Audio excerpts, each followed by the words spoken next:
मैं बेटी गोद लेना चाहती हूँ। 40-42 साल की घरेलू स्त्री थी सुधा। भरा पूरा परिवार था। धन धान्य की कोई कमी नहीं थी। सुधा भी खुश थी अपने घर संसार में, लेकिन कभी कभी अचानक बेचैन हो उठती। इसका कारण वह खुद भी नहीं जानती थी। पति उससे हमेशा पूछते कि उसे क्या परेशानी है, पर वह इस बात का कोई उत्तर न दे पाती। तीनों ही बच्चे बड़े हो गए थे।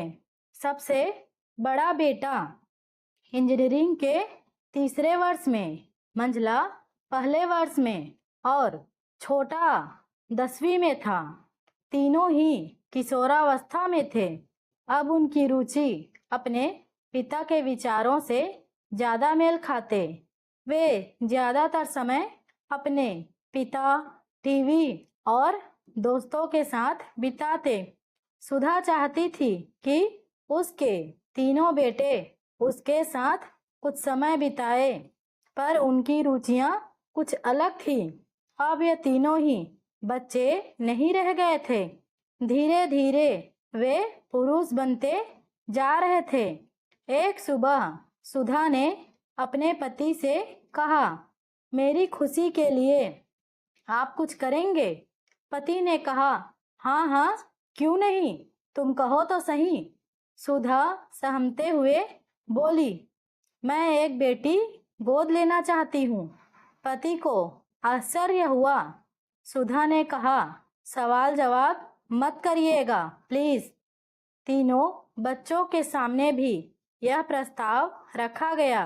किसी ने कोई आपत्ति तो नहीं की, पर सबके मन में सवाल था, क्यों? जल्द ही सुधा ने 1.5 महीने की एक प्यारी सी बच्ची अनाथ आश्रम से गोद ले ली। 3 बार मातृत्व का स्वाद चखने के बाद भी आज उसमें वात्सल्य की कोई कमी नहीं थी। बच्ची के आने की खुशी में सुधा और उसके पति ने एक समारोह का आयोजन किया।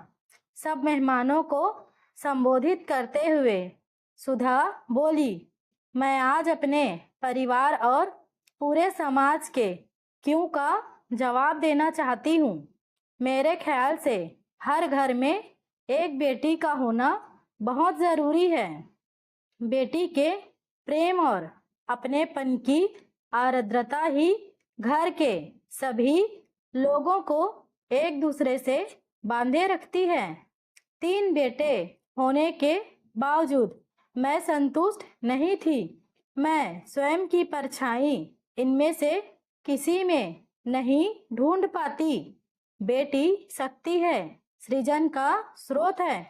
मुझे दुख ही नहीं, पीड़ा भी होती है जब मैं देखती हूँ कि किसी स्त्री ने अपने भ्रूण की हत्या बेटी होने के कारण कर दी।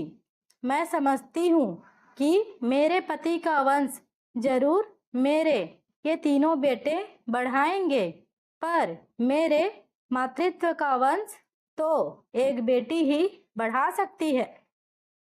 आशा करती हूँ आपको ये छोटी सी कहानी पसंद आई होगी। इस पर आपकी क्या राय है, हमें कमेंट में ज़रूर बताइए। कहानी को लाइक एवं शेयर करना बिल्कुल भी ना भूलिए। चैनल पे नए हो तो कृपया सब्सक्राइब कर दीजिए। वीडियो को अंत तक देखने के लिए आपका बहुत बहुत धन्यवाद।